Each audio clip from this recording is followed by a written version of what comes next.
আসসালামু আলাইকুম। আন্তর্জাতিক টিভি নিউজে আপনাকে স্বাগত। শুরুতেই জানাবো আমাদের হাতে থাকা সর্বশেষ গুরুত্বপূর্ণ আপডেট যুদ্ধের সংবাদ, এরপর বিস্তারিত। আন্তর্জাতিক বাংলা সংবাদে আপনাকে স্বাগত। শুরুতেই সংবাদ শিরোনাম, পরে বিস্তারিত। শুরুতেই জানাবো ইরান, ইসরায়েল, হিজবুল্লাহ মধ্যপ্রাচ্যে পুরোদমে যুদ্ধ চলছে। এরই জেরে তৃতীয় বিশ্বযুদ্ধের দ্বারপ্রান্তে বিশ্ব। দর্শক, এরই মাঝে আমাদের হাতে এসেছে কিছু ভয়ঙ্কর গুরুত্বপূর্ণ আপডেট আন্তর্জাতিক সংবাদ। শুরুতেই জানাবো মধ্য ইসরায়েলে হিজবুল্লাহ রকেট হামলা, আহত 7। দখলদার ইসরায়েলের মধ্য ভূখণ্ডে হামলা চালিয়েছে লেবানন ভিত্তিক প্রতিরোধ আন্দোলন হিজবুল্লাহ যোদ্ধারা। এতে অন্তত 7 জন ইহুদিবাদী আহত হয়েছে। এরপর জানিয়ে দিব এবার পারমাণবিক হামলার অনুমতি দিলেন পুতিন। চলমান রাশিয়া ইউক্রেন যুদ্ধে রুশ বাহিনীকে পরমাণু অস্ত্র ব্যবহারের অনুমতি দিয়েছে রাশিয়ার প্রেসিডেন্ট ভ্লাদিমির পুতিন। আজ এই সংক্রান্ত একটি ডিগ্রিতে স্বাক্ষর করেছেন তিনি। মনে করা হচ্ছে ইউক্রেনকে রাশিয়ার ভূখণ্ডের গভীরে যুক্তরাষ্ট্রের ক্ষেপণাস্ত্র দিয়ে হামলার অনুমতির জবাব দিতে এই পদক্ষেপ গ্রহণ করেছেন পুতিন। তাহলে কি বিশ্ব আরেকটি বিশ্বযুদ্ধ দেখবে? এ ব্যাপারে গুরুত্বপূর্ণ সংবাদ জানাবো, সঙ্গেই থাকুন। এবারে জানাবো ইইউ এবং যুক্তরাজ্যের নতুন নিষেধাজ্ঞা প্রত্যাখ্যান করল ইরান। ইউরোপীয় ইউনিয়ন ইউ এবং যুক্তরাজ্য কর্তৃক ইরানের বিরুদ্ধে আরোপিত নতুন নিষেধাজ্ঞা প্রত্যাখ্যান করেছে ইসলামী প্রজাতন্ত্র ইরান। আজ ইরানের পররাষ্ট্র মন্ত্রণালয়ের মুখপাত্র ইসমাইল বাঘাই এক বিবৃতিতে এসব কথা জানিয়েছেন। এদিকে প্রথমবারের মতো যুক্তরাষ্ট্রের তৈরি দূরপাল্লার ক্ষেপণাস্ত্র দিয়ে রাশিয়ার মাটিতে হামলা চালাল ইউক্রেন। ইউক্রেনের প্রেসিডেন্ট ভলোদিমির জেলেনস্কি বলেছেন 2025 সালে দেখা যাবে কারা এই যুদ্ধে জয়লাভ করে। যুক্তরাষ্ট্রের বর্তমান প্রেসিডেন্ট জো বাইডেন ইউক্রেনের প্রেসিডেন্টকে অনুমতি দেওয়ার পরই যুক্তরাষ্ট্রের দূরপাল্লার ক্ষেপণাস্ত্র ব্যবহার করে রাশিয়ার মাটিতে হামলা শুরু করেছে। এতেই ক্ষিপ্ত হয়েছে রাশিয়ার প্রেসিডেন্ট ভ্লাদিমির পুতিন। তিনি ইউক্রেনে পারমাণবিক হামলার জন্য একটি চুক্তি সই করেছেন। তাহলে এই যুদ্ধটি নতুন করে আবার বড় যুদ্ধের সম্ভাবনার দ্বারপ্রান্তে চলে আসলো। এবং সর্বশেষ জানাবো যুক্তরাজ্যের নিষেধাজ্ঞার সমালোচনা ইরান। রাশিয়াতে ক্ষেপণাস্ত্র পাঠানোর অভিযোগ অস্বীকার। ইউক্রেন যুদ্ধে ব্যবহারের জন্য রাশিয়াতে ব্যালিস্টিক ক্ষেপণাস্ত্র পাঠিয়েছে ইরান, এমন ভুয়া অভিযোগ তুলে তেহরানে রাষ্ট্র পরিচালিত একটি শিপিং কোম্পানি এবং অন্যান্য স্থাপনার উপর মার্কিন নিষেধাজ্ঞা আরোপ করেছে ইউরোপীয় ইউনিয়ন। তবে ইরান এই নিষেধাজ্ঞার নিন্দা জানিয়েছে। খবর আল জাজিরার। প্রিয় দর্শক, এতক্ষণ শুনছিলেন সংবাদ শিরোনাম, এবারে বিস্তারিত। তবে তার আগে বন্ধুরা অনুরোধ থাকবে এই সংবাদটিতে একটি লাইক দিন। এই চ্যানেলে আপনি নতুন হয়ে থাকলে আমাদের সংবাদটি দেখতে দেখতে চ্যানেলটি সাবস্ক্রাইব করে রাখুন। কমেন্ট করে আপনার মূল্যবান মতামত জানিয়ে দিন বন্ধুরা, আপনি বিশ্বের কোন দেশ থেকে বা বাংলাদেশের কোন স্থান থেকে আমাদের সংবাদটি দেখছেন এবং শুনছেন। আর বন্ধুরা, গাজা যুদ্ধে আপনি যদি নিরীহ ফিলিস্তিনিদের ভালোবেসে থাকেন তাহলে কমেন্টে ইয়েস লিখে বিশ্ববাসীকে জানিয়ে দিন। এবারে বিস্তারিত। মধ্য ইসরায়েলে হিজবুল্লাহ রকেট হামলা, আহত 7। মধ্য ইসরায়েলে রকেট হামলা চালিয়েছে লেবানন ভিত্তিক প্রতিরোধ আন্দোলন হিজবুল্লাহ। এতে অন্তত 7 জন আহত হয়েছে। মঙ্গলবার 19 নভেম্বর কাতার ভিত্তিক সংবাদ মাধ্যম আল জাজিরার এক প্রতিবেদনে সব তথ্য জানানো হয়েছে। ইসরায়েলি অ্যাম্বুলেন্স সার্ভিস মেগান ডেভিড অ্যাডম এই তথ্য নিশ্চিত করেছেন। ইসরায়েলি সামরিক বাহিনী জানিয়েছে লেবানন থেকে 5টি প্রজেক্টাইল এবং 10টি রকেট ছোড়া হয়েছে। এর মধ্য থেকে কয়েকটি প্রজেক্টাইল ইসরায়েলি সীমানায় প্রবেশ করেছে। ফলে বৃহত্তর তেল আবিব এলাকায় ড্যান শারন এবং মেনাসে অঞ্চলে সতর্কতামূলক সাইরেন বেজে ওঠে। তারা আরও জানিয়েছে আরও কয়েকটি প্রজেক্টাইল ভূপাতিত করা হয়েছে, আর কিছু ইসরায়েলি সীমানায় প্রবেশের আগেই প্রতিহত করা হয়েছে। ইসরায়েলি বাহিনী আরও জানিয়েছে লেবানন থেকে ইসরায়েলের আপার গ্যালিলিও এলাকাকে লক্ষ্য করে 10টি রকেট ছোড়া হয়েছে। এর মধ্যে কয়েকটি ইসরায়েলি সীমানায় আসার আগেই প্রতিহত করা হয়েছে, আর কয়েকটি ইসরায়েলি সীমানায় প্রবেশের পর উন্মুক্ত স্থানে ভূপাতিত করা হয়েছে। এ সময় কোনো রকেট ওই এলাকায় আঘাত করেছে কিনা সে বিষয়ে তারা কিছু জানায়নি। এবার পারমাণবিক হামলার অনুমতি দিলেন পুতিন।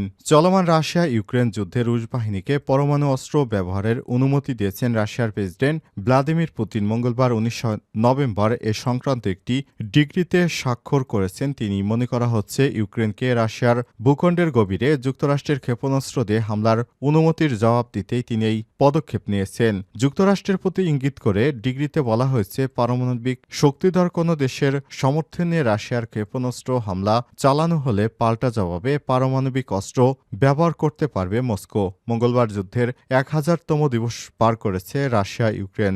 আজকের এই দিনে পুতিন তার দেশের পরমাণু নীতি হালনাগাদ করে এই ডিক্রিতে স্বাক্ষর করেছে বলে সাংবাদিকদের জানিয়েছে পুতিনের মুখপাত্র ও রুশ প্রেসিডেন্ট কার্যালয় ক্রেমলিনের প্রেস সেক্রেটারি দিমিত্রি পেসকভ।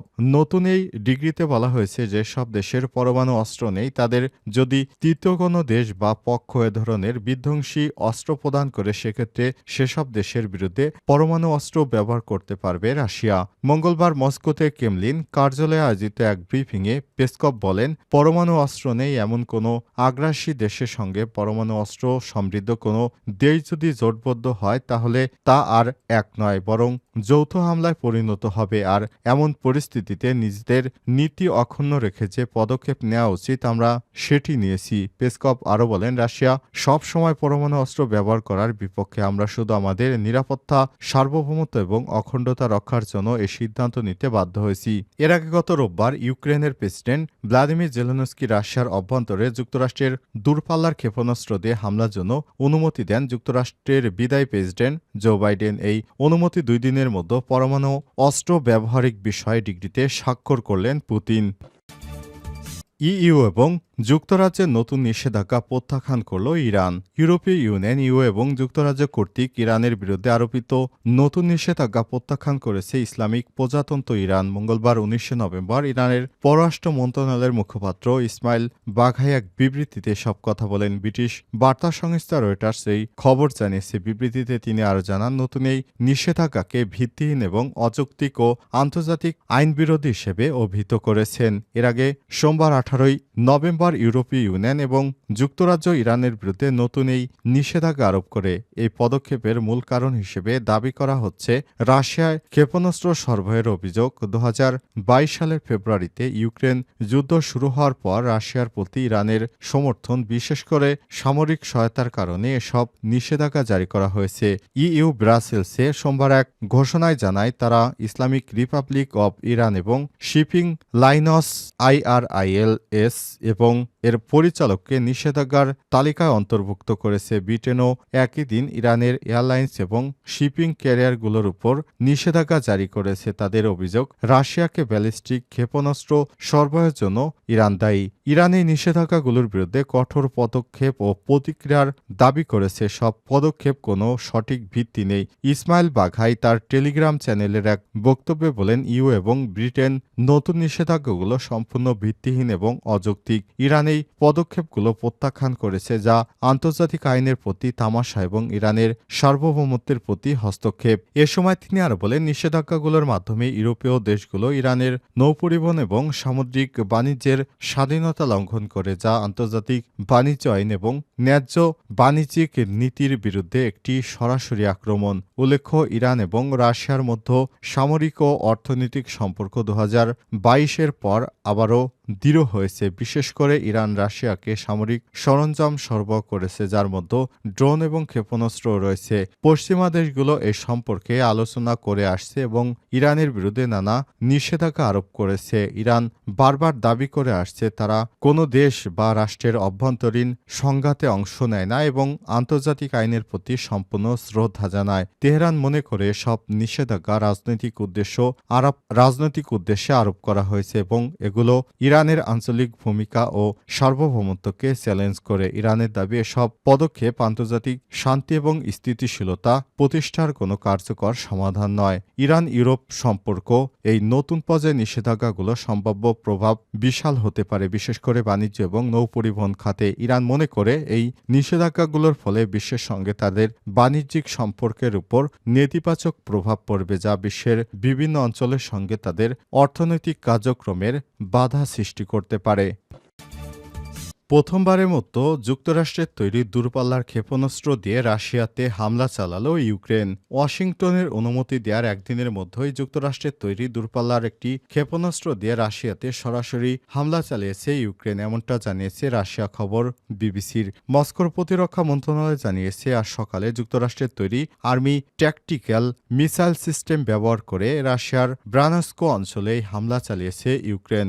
মন্ত্রণালয়ের বিবৃতিতে বলা হয়েছে 5টি ক্ষেপণাস্ত্র, গুলি এবং ভূপাতিত করা হয়েছে এবং একটি ধ্বংস করা হয়েছে। ক্ষেপণাস্ত্রে ধ্বংসাবশেষের কারণে ওই এলাকায় একটি সামরিক স্থাপনায় আগুন ধরে যায়। বিবৃতিতে আরও বলা হয়েছে স্থানীয় সময় বেলা 3:25 হামলা চালানো হয়েছে, এতে কেউ হতাহত হয়নি। এর আগে ইউক্রেনের সামরিক বাহিনী নিশ্চিত করে যে তারা রাশিয়ায় ব্রানস্কো এলাকায় একটি গোলাবারুদের গুদামে হামলা চালিয়েছে। তবে এই হামলায় এটিএসির MCS ব্যবহার করা হয়েছে কিনা সেটা তারা নিশ্চিত করেনি। সামরিক বাহিনীর সূত্রের বরাতে দিয়ে ইউক্রেনের সংবাদ মাধ্যম জানিয়েছে এই হামলায় যুক্তরাষ্ট্রের ক্ষেপণাস্ত্র ব্যবহার করা হয়েছে।